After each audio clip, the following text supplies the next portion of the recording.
Good afternoon, everyone. Welcome to the Dojo Live Recap Show. I am Tulio Siragusa. I'm joined today by Carlos Ponce. Hey, Carlos, welcome back. Thank you, Tulio. Appreciate it.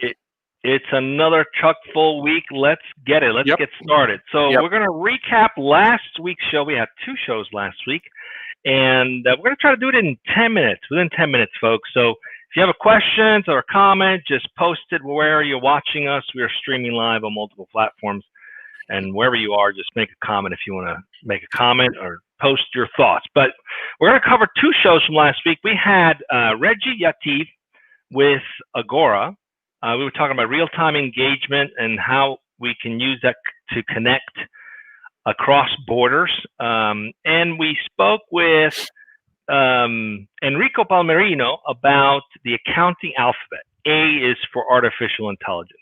I liked both conversations quite a bit. I was intrigued by Reggie's technology. They're a publicly traded company, pretty sizable software company.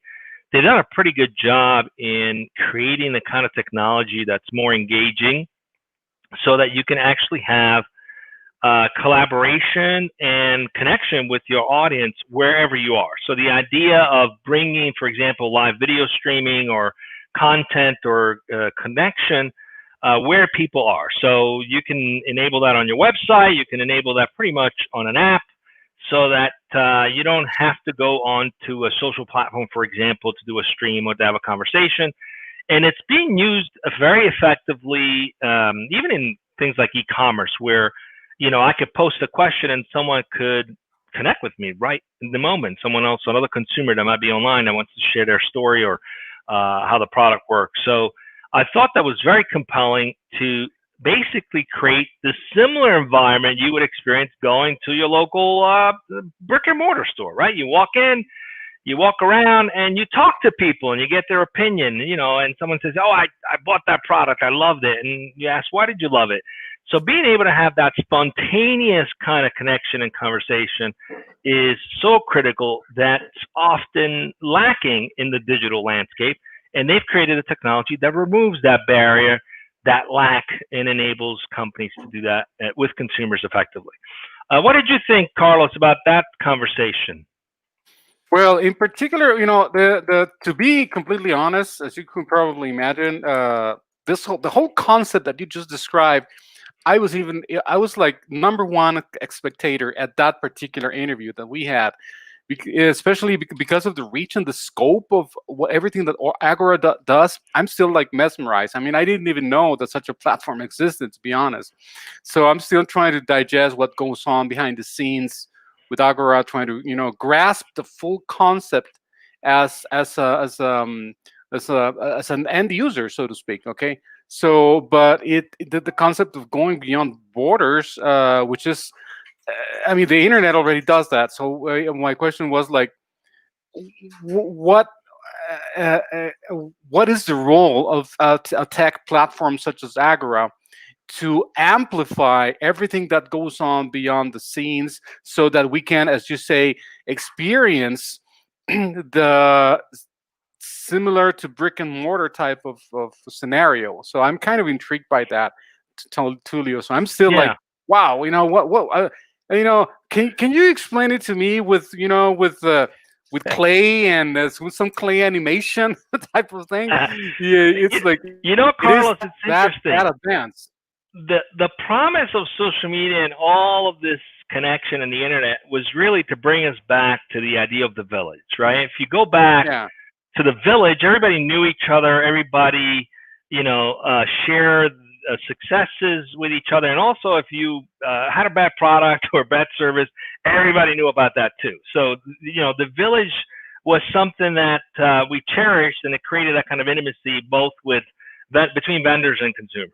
Oh, yeah. With urban sprawl and suburban sprawl, that kind of went away, right? So the promise of the internet and social media and all these platforms is to reintroduce the idea of this village, but it's a virtual global village. So yeah, I still remember the global village concept. Probably I'm dating myself here, right? But it's a global village. We're both dating ourselves. Yeah.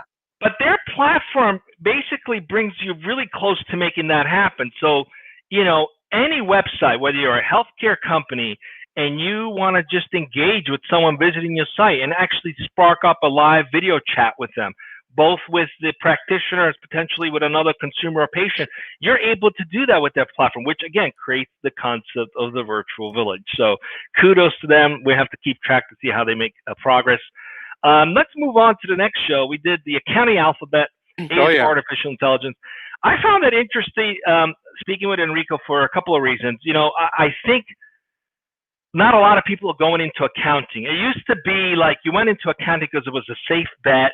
Everybody needs an accountant, and there was always a job for an accountant, right? And you go and look at some of the big consulting firms from New York. At least, I grew up in New York, and the accounting space was pretty big. It still is pretty big. And I ended up going to one of the big fours. And although I wasn't an accountant, definitely saw a lot of accountants working, doing due diligence and audits and bookkeeping and things of that sort, right? So a lot of that was done manual. Now, with technology, that could be automated. And with digital receipts, a lot of that can be automated, which basically removes a lot of the mundane processes and the need for lots and lots of people doing that manual work. But it empowers accountants to actually use their incredibly smart, intelligent, and analytical minds into something that's more of strategic value, like coming up with new ideas or finding some quantitative solutions to big problems in an organization. So the technology is really about empowering and enabling, not removing and replacing. And I found it interesting because if anyone watching this who's young, who doesn't think accounting is cool or tech savvy, well, you're wrong, because there's technology out there now that essentially makes it kind of sexy to be in an accounting, and it allows you to do things in a way that's smart and fast and intuitive, and frees you up to do the more fun stuff. What did you think, Carlos? Yeah, and also as we've mentioned in other AI-related interviews we've had here in Dojo Live, there's always this subject that comes up about AI taking over humanity, that kind of nightmarish type of scenario, which we all know it's not true, right? But the bottom line is the AI component brought to an otherwise human related field, right? So when we brought that up, I like the expression that he used because it makes it more human. It's not artificial intelligence; it's augmented intelligence. That's where where humans come into the equation, and that's where the real number crunching comes in. It's the human role, or the role of humans aided by technology. So I like the concept that he used when he coined the term, or he named it, augmented intelligence. With that being said, Tulio, that's what I can tell you.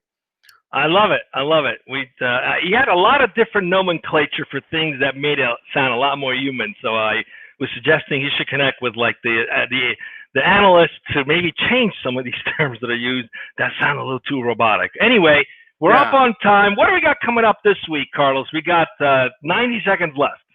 Yeah, okay. Tomorrow we're going to be speaking with, with Vivian Lim, the CEO of Beaze, BEAZE.io, about networking during COVID. Don't leave money on the table. That's for tomorrow. And then on Wednesday, yes, we're going to be, we're going to be speaking with, no, wait a minute.